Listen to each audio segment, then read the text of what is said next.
Bienvenue, c'est à la une ce matin. Carole Delga, présidente PS de la région Occitanie et candidate à la réaction au régional. Oui, bonjour Carole Delga. Bonjour. En duplex, évidemment, parce que vous êtes sur le terrain, comme tous les candidats, d'ailleurs, que nous recevons. Avant les régionales, avant d'en parler, que pensez-vous de la décision de la fin du masque en extérieur et puis la fin du couvre-feu également pour lundi ? Je pense que les Françaises et les Français, ils ont besoin en effet de retrouver de la liberté. La situation sanitaire le permet, mais j'appelle à toujours aller se faire vacciner. Et je rappelle qu'en Occitanie, le transport pour aller se faire vacciner est gratuit. Il est pris en charge par la région. Oui. Est-ce qu'il n'aurait pas fallu avancer à ce week-end pour la fin du couvre-feu, Carole Delga ? Parce qu'à partir de vendredi soir, il va y avoir encore beaucoup de monde dans les rues, au-delà sans doute de 23 heures.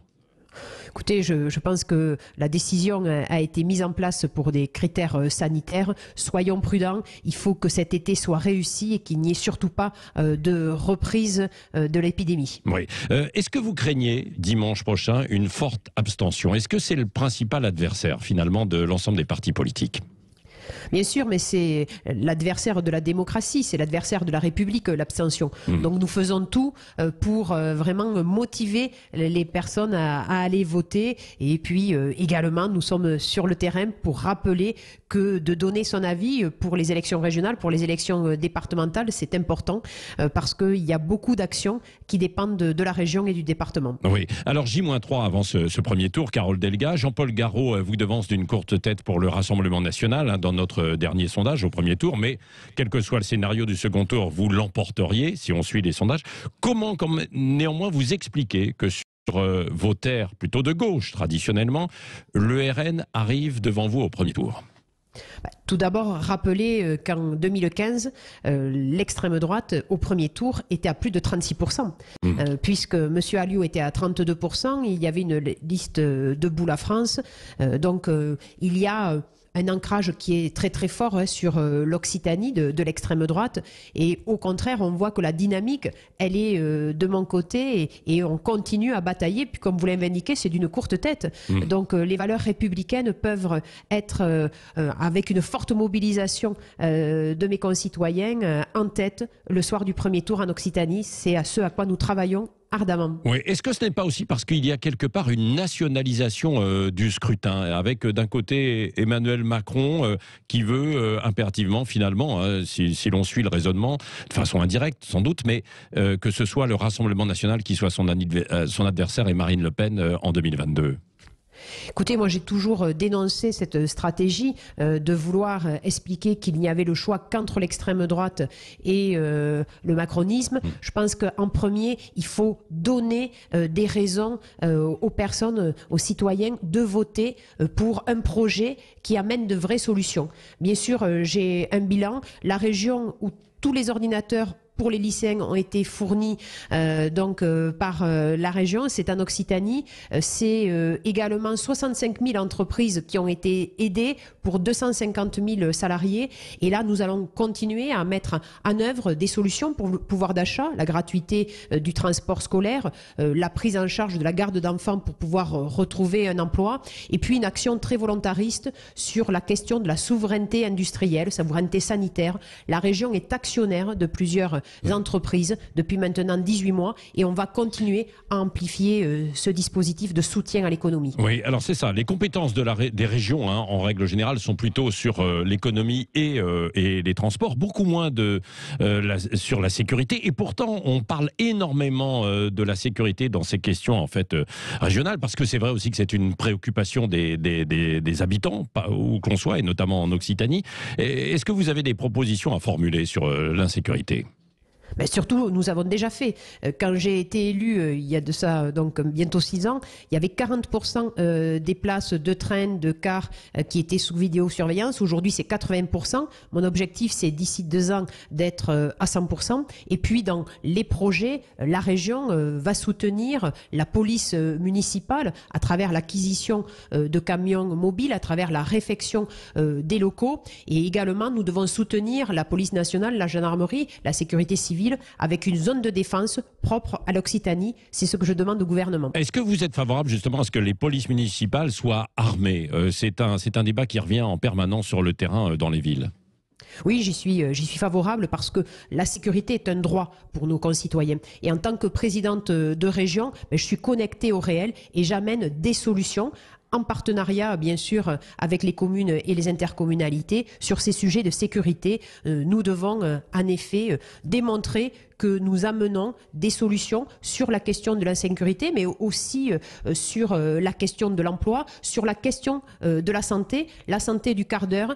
En Occitanie, c'est le recrutement de 200 médecins pour les territoires ruraux, mais aussi pour certains quartiers des grandes villes. Alors oui, c'est ça, parce que vous avez le recrutement de 200 médecins, mais la région a des compétences dans ce domaine, quoi. C'est la suite un peu de la crise sanitaire.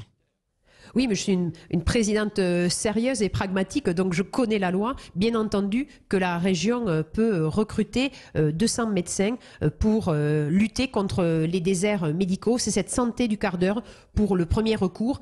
Et je demande également de pouvoir expérimenter l'investissement dans les hôpitaux locaux, parce que de quoi me parlent mes concitoyens? Un, de la difficulté d'avoir un rendez-vous avec un généraliste, et deux, quand ils vont dans les hôpitaux de proximité, il y a un manque d'investissement depuis de nombreuses années, et la région, comme elle le fait pour les lycées, pourrait en effet être beaucoup plus opérationnelle, beaucoup plus réactive. Oui, Carole Delga, vous avez eu le soutien de José Bové à titre personnel, en revanche pas celui des écologistes avec Antoine Maurice qui mène une liste que nous avions d'ailleurs hier matin sur l'antenne de Sud Radio.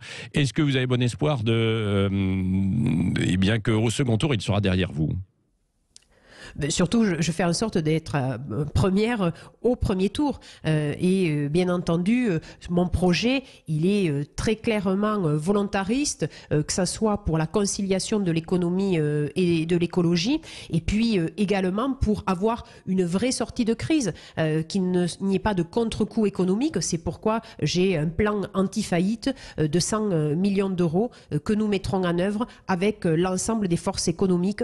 En Occitanie, nous savons rassembler, nous avons un projet solide et une présidente solide et dynamique. Oui, parce que vous avez des craintes sur le plan économique pour l'avenir. On sait qu'il y a des incertitudes autour d'Airbus, qu'il y a des fermetures à Bosch notamment. Dans l'industrie, on veut relocaliser, mais on a beaucoup de mal quand même. Oui, mais il y a plusieurs événements. Tout d'abord, il y a une économie qui a été fortement aidée, donc la fin des prêts garantis par l'État. C'est pourquoi la région va proposer soit de rallonger ces durées de remboursement de prêts, soit de les transformer en capital, et donc la région va devenir actionnaire. On a une filière aéronautique qui ne va retrouver vraiment une croissance identique ces dernières années que d'ici plutôt 2 ans. Et puis d'autres entreprises, en particulier la Bosch Rodez, mais je pense en Aveyron aussi à la SAM, où nous sommes très mobilisés pour aller vers de la diversification. La région, elle est présente bien sûr pour l'investissement dans de nouvelles chaînes de production, mais aussi pour la formation des salariés. Oui. Un dernier mot, Carole Delga, vous êtes l'un des, si vous l'emportez, l'un des derniers poids lourds du PS à avoir une région. Pardon pour l'expression. Est-ce que vous comptez ensuite peser au plan national pour la présidentielle de 2022, alors que le PS n'est pas au mieux? Mais surtout, c'est la démonstration que la solution, elle vient des territoires. Parce que nous sommes plusieurs maires, le maire de Montpellier ou la maire de Nantes, qui avons des responsabilités fortes, qui avons démontré notre capacité, bien sûr, à répondre à l'urgence sanitaire, mais aussi à transformer notre modèle de développement. Nous sommes pour une croissance en conscience, et nous sommes surtout dans la force du rassemblement et d'apporter des solutions très concrètes. C'est cette gauche réformatrice, c'est cette gauche du réel, cette gauche du faire, sans dogmatisme, mais avec une volonté, bien sûr, d'égalité, de lutte contre les discriminations et le déterminisme social. Merci Carole Delga, présidente PS donc de la région Occitanie et candidate à votre réélection. Les élections, évidemment, c'est dimanche prochain. Merci d'avoir été avec nous ce matin en direct sur Sud Radio.